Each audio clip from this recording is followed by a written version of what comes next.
আমাদের গ্রামে যখনই কোনো মেয়ের বিয়ে হতো তখন তার বিয়ের ৩ দিন আগে তাকে আমার বাবার কাছে মাথার মেসেজ করাতে হতো। যে মেয়ে মেসেজ করিয়ে নিত তার বৈবাহিক জীবন সুখের হতো। আমার বাবা মেয়েটির ঘর বন্ধ করে অন্ধকার ঘরে মেসেজ করত, যেখানে কেউই যেতে পারত না। একদিন আমি লুকিয়ে দেখলাম যে বাবা কিভাবে মেসেজ করে, এবং তা দেখেই আমার পায়ের তলার মাটি সরে গেল। আমি দেখলাম বাবা মেয়েটিকে মাটিতে ফেলে। আমার নাম রিমা। আমি আমাদের গ্রামে বড় হয়েছি, একটা বিশাল জমিদার বাড়িতে। আমি মা বাবার একমাত্র মেয়ে। বাড়িতে আমার দাদুও থাকতেন। ছোটবেলায় ঠাকুরমা মারা যাওয়ার পর থেকেই উনি আমাদের সাথেই থাকেন। দাদু এমনিতে খুব ফিটফাট, শরীর স্বাস্থ্যের দারুণ যত্ন নেন। আর বাবার বয়সও বেশি না, কম বয়সেই বিয়ে করেছিলেন। আর আমি খুব তাড়াতাড়ি এসেছি পৃথিবীতে। আমাদের পরিবার ছিল খুবই ধনী। দাদুর অনেক ব্যবসা ছিল, শহরেও দোকানপাট ছিল অনেক, ফলে আমাদের কখনো টাকা পয়সার টানাটানি হয়নি। বিশাল বাড়ি আমাদের, এত বড় যে মনে হতো গোটা গ্রামটাই যেন সেই বাড়ির আঙিনায় আটকে যাবে। বাড়ির কাজের লোকজনও অনেক, তাই মা বা আমার কখনো ঘরের কোনো কাজ করতে হয়নি। আমাদের গ্রামটা ছোট হলেও একটা প্রথা ছিল, যেটা বাইরের কেউ জানত না। আমাদের গ্রামে যখন কোনো মেয়ের বিয়ে হতো তখন বিয়ের ৩ দিন আগে মেয়েটিকে আমাদের বাড়িতে পাঠানো হতো। কারণ ছিল একটা বিশেষ রীতি। সবাই বিশ্বাস করত বিয়ের আগে মেয়েটি যদি আমার বাবার হাতে মেসেজ করিয়ে নেয় তবে তার বিবাহিত জীবন হবে সুখের, শান্তির। এই মেসেজ প্রক্রিয়া খুব গোপনীয় ছিল। মেয়েটিকে বাড়ির ভেতরে একটা নিরিবিলি ঘরে নিয়ে যাওয়া হতো, দরজা ভেজিয়ে। সেখানে বাবা নিজে তাকে মেসেজ দিতেন। বাইরে কেউ যেত না, ভেতরে কি হতো কেউ জানত না। তবে ঘণ্টাখানেক পর যখন মেয়ে বেরিয়ে আসত, তার চোখে মুখে একরকম চুপচাপ ভাব থাকত।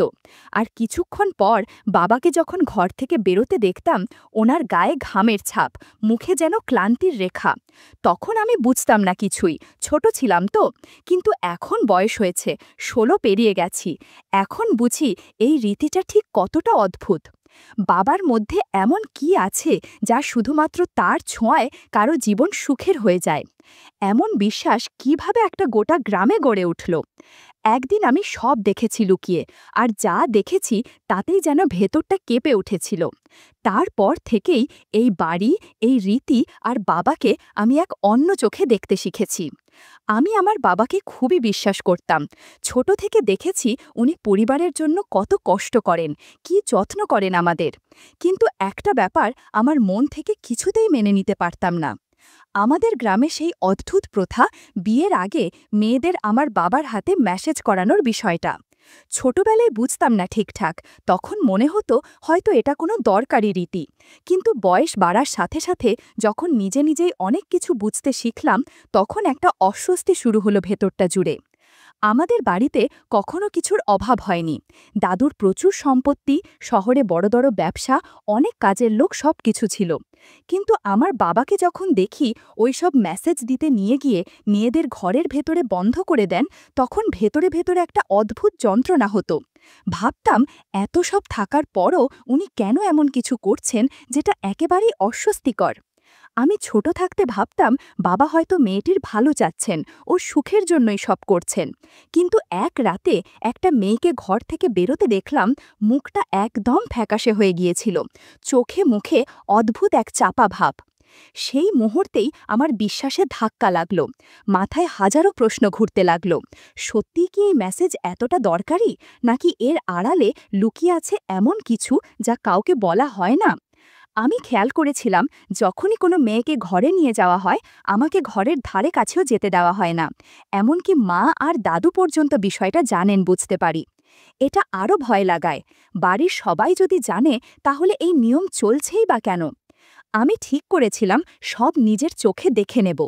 ওই ঘরের জানলাটা যেখানে খানিকটা ফাঁকা, সেখান থেকে একবার উঁকি দিয়ে দেখে নেব কি হয় ভেতরে। আর সেই সুযোগ একদিন এলো। আমাদের গ্রামের একটু দূরের এক বাড়ির মেয়ের বিয়ে ঠিক হয়েছিল। তার বিয়ের ৩ দিন আগে তার বাবা নিজে এসে আমাদের বাড়িতে রেখে গেলেন তাকে। বললেন, আপনারা মেসেজটা করে দিন আজ রাতে, যেন মেয়েটার দাম্পত্য জীবন ভালো কাটে। বাবা একরকম হাসতে হাসতেই তাকে ভেতরে নিয়ে গেলেন। ওকে কিছু একটা পান করালেন আর বললেন, আপনি ঘরের ভেতরে যান, আমি আসছি। আমি তখন জানালার কাছে লুকিয়ে দাঁড়িয়েছিলাম, একদম প্রস্তুত ছিলাম এই দৃশ্য দেখার জন্য। কিন্তু ঠিক তখনই আমার পেছন থেকে কে যেন ডাকল। ঘুরে দেখি আমার মা। ওনার মুখে আমি প্রথমবারের মতো রাগ দেখলাম। উনি কখনো আমাকে বকা দেননি, কখনো গলা তোলেননি, কিন্তু সেদিন উনি যেভাবে কড়া গলায় কথা বললেন, আমি পুরো থমকে গিয়েছিলাম। উনি বললেন, এই ধরনের কৌতূহল থেকে সরে দাঁড়াও। যদি আবার এভাবে জানালা দিয়ে উঁকি দেওয়ার চেষ্টা করো, তাহলে বাবার সঙ্গে কথা বলবো, তোমাকে হোস্টেলে পাঠিয়ে দেব। আমি তো হোস্টেলের নাম শুনেই আঁতকে উঠি। ওখানে গেলে মা বাবার সঙ্গে থাকা হবে না, ভালো খাবারও নাও পেতে পারি, বন্ধুদের ছেড়ে একা একটা জায়গায় থাকতে হবে, এসব ভাবতেই ভয় লাগত। আমি কাঁদতে কাঁদতে মায়ের সামনে হাত জোড় করে বললাম, আমি আর কোনো দিন এমন করব না, দয়া করে বাবাকে কিচ্ছু বলবেন না। মা কিছু না বলে চলে গেলেন। কিন্তু ওই রাতের পর থেকে আমার ভেতরে একটা পরিবর্তন চলে এলো। আমি যতই চুপ থাকি, মনে মনে ভাবতে লাগলাম, এই বাড়ির অন্ধকার ঘরে ঠিক কী ঘটে আর কেন সব মিখে বলা যায় না। তখন মা আমার মাথায় হাত রেখে বললেন, রিমা, তোমার বাবা যখন মেয়েদের মেসেজ করেন, তখন কেউ সেটা দেখলে উনি খুবই অপছন্দ করেন। এমনকি উনি এই অধিকার আমাকে পর্যন্ত দেননি। তুমি এসব দেখতে চাও? সাহস তো তোমার আছে, নিজের কাজ নিয়ে ব্যস্ত থেকো। আমি মাকে বললাম, মা, আমি আর দেখব না। এই কথাগুলো বলেই আমি নিজের ঘরে চলে আসলাম। কিন্তু মনে হচ্ছিল মা আমার সাথে এমন আচরণ করেছেন যা আগে কখনো হয়নি। এ কথা মাথায় বারবার ঘুরে বেড়াচ্ছিল। আমি যদি মেসেজ হওয়ার বিষয়টা মেনে নিই, তাহলে কি এমন মেসেজ হয় যে কেউ ঘরের কাছাকাছিও যেতে পারে না? আর যদি বাবার মেসেজ এতই সৎ হয়, তাহলে কেন এমন নিষেধাজ্ঞা? এরপর মনে নানা প্রশ্ন জমতে শুরু করল, কিন্তু নিজের কাছে কোনো উত্তর দিতে পারছিলাম না। সারা দিন শুধু একটাই ভাবনায় ছিলাম, প্রশ্নগুলোর উত্তর খুঁজে বের করতেই হবে। তারপর একটা পরিকল্পনা করলাম, যখন ওই মেয়েটির বিয়ে হবে তখন যাব আর তাকে সরাসরি জিজ্ঞেস করব আসলে কি হয়েছিল। মেয়েটির বিয়েতে সবাই গিয়েছিলাম আমরা। বিয়ের ভিড়ে আমি তাকে একলা পেয়ে বললাম, দিদি, বাবা আপনাকে এমন কি মেসেজ করলেন যার কারণে আপনার মুখ এতটাই বিষণ্ণ লাগছিল? ও মুচকি হেসে মুখ ফিরিয়ে নিল, আর কোনো কথা বলল না। আমি অনেকক্ষণ চেষ্টা করলাম তার সাথে কথা বলতে, কিন্তু সে মুখ খুলতে রাজি হয়নি। হতাশ হয়ে আমি ওর ঘর থেকে বেরিয়ে এলাম। আমি বুঝতে পারলাম না আমার প্রশ্নের উত্তর কিভাবে পাব। আমার মনে সন্দেহ জাগল, হয়তো বাবার মেসেজের পিছনে কিছু আছে যা মেয়েদের কষ্ট দেয়, আর তাই তারা ঘর থেকে বের হওয়ার সময় এতটা বিষণ্ণ থাকে। কিন্তু আমি কার কাছে জিজ্ঞেস করব?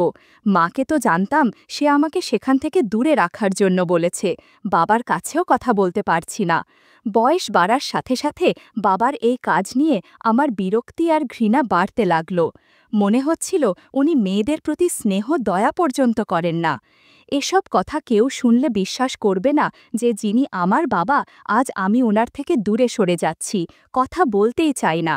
উনি যখন আমার কাছে কথা বলতে আসেন, তখনই আমি কোনো না কোনো কারণ দেখিয়ে দূরে চলে যাই। গ্রামের মানুষ অন্ধ বিশ্বাসে বিশ্বাস করে, মনে করে বাবার হাতে কোনো জাদু আছে, মেসেজ করলেই মেয়েদের বৈবাহিক জীবন সুরক্ষিত হবে। আর এই ভয়ে মেয়েদের পরিবারের লোকেরা নিজেদের মেয়েদের আমার বাবার কাছে ছেলে দেয়। আর আমার বাবা সেই সুযোগ নিয়ে কি করে সেটা কেউ জানে না। আর মেয়েরা, ওরা তো কিছু বলতে পারে না। আমি এতটাই উদ্গ্রীব হয়ে উঠেছিলাম সবকিছু জানতে, যে সিদ্ধান্ত নিয়েছিলাম আমাকে সত্যি সত্যি জানতে হবে ওই মেয়েদের সাথে আসলে কি ঘটে। ভাবলাম ওই ঘরের আশেপাশেই লুকিয়ে বসে সব দেখব, বুঝব আর গোপন কথা জানব। তখনই আমার মনে দৃঢ় সিদ্ধান্ত জন্ম নিল, আমি এই কাজটাই করব, সত্যিটা জানব। তবে সঙ্গে সঙ্গে ভয়েরও একটা ছায়া এসে ঢুকল মনের মধ্যে। ভাবলাম, যদি মা বাবা জানতে পারে, ওরা রেগে আমাকে হোস্টেলে পাঠিয়ে দিতে পারে, তখন আমি কি করব? কিন্তু তারপরও ঠিক করলাম, ওদের যা খুশি করুক, আমি সত্যিটা জানতে বাধ্য। ভেবেছিলাম, যদি সত্যিটা না জানি, তাহলে বাবা আর কত মেয়ের জীবন নষ্ট করে ফেলবেন। তাই যখনই গ্রামে কোনো মেয়ের বিয়ে হবে আর সে মেসেজের জন্য আমাদের বাড়িতে আসবে, আমি আগে থেকে সেই ঘরে গিয়ে লুকিয়ে থাকব। যা কিছু ঘটবে নিজের চোখে দেখব। তারপর বাবার সেই নোংরা দিকটা সবাইকে জানাব। হঠাৎ মায়ের কথা মনে পড়ল। মা বাবাকে এত বিশ্বাস করে মেসেজের সময় যেন কোনো বিঘ্ন না হয়, সেজন্য মা আমাকে বকাঝকা করেছেন। মা এমনই সতর্ক থাকেন যাতে ওই ঘরের আশেপাশেও কেউ না যায়। কিন্তু মা জানেন না বাবা মেসেজের নামে আসলে কি করছেন, আর মা সেটা জানলে হয়তো নিজের ওপরেই অপরাধ মনে করবেন। আমি বারবার ভাবতাম, মেয়েদের পরিবারগুলো কি একবারও ভেবে না যে মেসেজের মাধ্যমে জীবন সুন্দর হয় না? জীবনে সুন্দর হওয়া নির্ভর করে ভাগ্যের ওপর, সংস্কারের ওপর। মেসেজের সঙ্গে কি সম্পর্ক? কিন্তু এসব কেউ বোঝে না, তাই আমারও কিছু করার নেই। তাই ঠিক করলাম, আগে সব ঘটনা নিজে দেখব, পুরো সত্যটা জানব। তারপর ঘুমিয়ে পড়লাম, মনে করলাম পরের বার আসল গল্পটা বুঝে নেব। সকালে উঠে জানলাম গ্রামে আর একটা বিয়ে হয়েছে, আর মাত্র ৮ দিন বাকি। আমি আগ্রহ নিয়ে অপেক্ষা করতে লাগলাম, কবে মেয়েটিকে আমাদের বাড়িতে মেসেজের জন্য নিয়ে আসা হবে। তখনই সব কিছু জানতে পারবো, বাবার রহস্য ফাঁস করব, আর ওকে শাস্তিও দিতে পারবো। বাবার প্রতি আমার যত ঘৃণা, তাও প্রকাশ করার সুযোগ পেতাম। দিনগুলো দ্রুত কেটে গেল। অবশেষে মেয়েটির বাবা মেয়েটিকে মেসেজের জন্য আমাদের বাড়িতে নিয়ে এলেন আর চলে গেলেন। এবার আমাকে সত্যিই সবকিছু জানতে হবে। আগেই একটা পরিকল্পনা করেছিলাম। মায়ের কাছে বললাম, মা, আজ মাথা খুব ব্যথা করছে, তাই শুতে চাই। মা ভাবলেন হয়তো সত্যিই শরীর খারাপ, ওষুধ আর দুধ দিয়ে চলে গেলেন। আমি ওষুধ পকেটে করে দুধ খেয়ে নিজের ঘরে গেলাম। বিছানায় বালিশগুলো সাজিয়ে তার উপর চাদর দিলাম, যেন সবাই ভাববে আমি ঘুমাচ্ছি। এরপর লুকিয়ে ঘরের দিকে গেলাম। ভেতরে ঢুকেই নজরে পড়ল ঘরটা খুবই সুন্দর সাজানো, আর তখনই চোখ পড়ে গেল পেছনের দিকে একটা দরজায়, যেটা আগে কখনো দেখিনি। কিন্তু যাই হোক, আমাকে তো সব কিছু জানতে হবেই। তাই আমি ধৈর্য ধরে ঘরের ভেতরে লুকিয়ে বসে রইলাম। কিছুক্ষণ পর বাবা মেয়েটিকে নিয়ে এলেন। ঢুকেই পেছনের দরজাটা খুলে দিলেন। দরজা খুলতেই আমি যা দেখলাম, ওটা দেখে আমার অন্তর কেঁপে উঠল।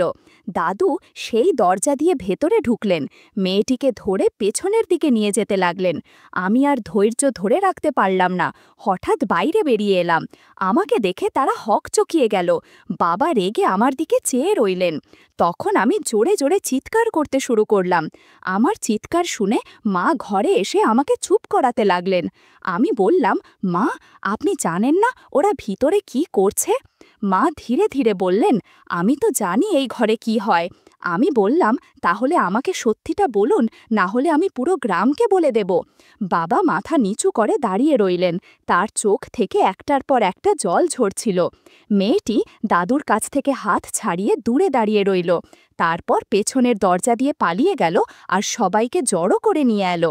দাদু নিচে মেঝেতে বসে কাঁদতে কাঁদতে বললেন, সবাই আমাকে ক্ষমা করে দাও। এরপর আর কিছু বলতে পারলেন না। তারপর বাবা বললেন, আমি আসলে মেসেজ করি না। আমার এমন স্বভাব যে কোনো মেয়ের বিয়ের আগে তার সাথে সম্পর্ক করতে চাই। তাই আমি গ্রামে এই রেওয়াজ চালু করেছি, যাতে মেয়েরা আমার কাছে মেসেজ করতে বাধ্য হয়, আর এতে তাদের জীবনে সুখ আসে। তবে আসলে বাবা আমাকে জোর করে এই কাজ করাতেন। মেয়েদের ওই ঘরে নিয়ে আসতাম আমি, আর বাবা তাদের ধরে পেছনের দরজা দিয়ে বাগানে নিয়ে যেতেন, সম্পর্ক গড়ে তুলতেন। আর যারা মুখ খোলার চেষ্টা করত তাদের দমিয়ে রাখতেন হুমকি দিয়ে। কেউ কেউ যদি কথা বলতো, বাবা ওদের এবং তাদের পরিবারকে ভয় দেখাতেন প্রাণে মেরে ফেলার হুমকি দিয়ে। মেয়েদের যেখানে বিয়ে হতো, বাবা তাদের প্রচুর সম্পত্তি দিতেন, যাতে মেয়েরা খুশি থাকে। এই কারণেই গ্রামের সবাই ভাবত মেয়ের জীবন সুখের কারণ এই মেসেজ, কিন্তু আসলে সেটা সম্পদ আর হুমকির ফল। সব কিছু জানতে পেরে আমার পায়ের তলা থেকে মাটি সরে গেল। আমি বাবাকে ঘৃণা করতাম, কিন্তু বুঝতে পারলাম উনি বাধ্য ছিলেন। সব কিছু চালাচ্ছেন আমার দাদু। আমি ওনার জন্য লজ্জিত। কিছু বলার আগেই আমি সোজা নিজের ঘরে চলে গেলাম, কেঁদে ফেললাম। ভাবলাম মেয়েদের বাইরে নিরাপত্তার কথা বলি, হয়তো প্রয়োজনও। কিন্তু যখন নিজের ঘরে এমন রাক্ষস বাস করে, তখন বাইরে কি নিরাপত্তার দরকার? বন্ধুরা, ইউটিউবের গল্পগুলো শুনে মজা না পেলে আমার ওয়েবসাইটে দেয়া গল্পগুলো শুনতে পারো। সেখানে প্রতিদিন খোলামেলা গল্প আপলোড করা হয়। কমেন্টে ওয়েবসাইটের লিংক দেয়া আছে।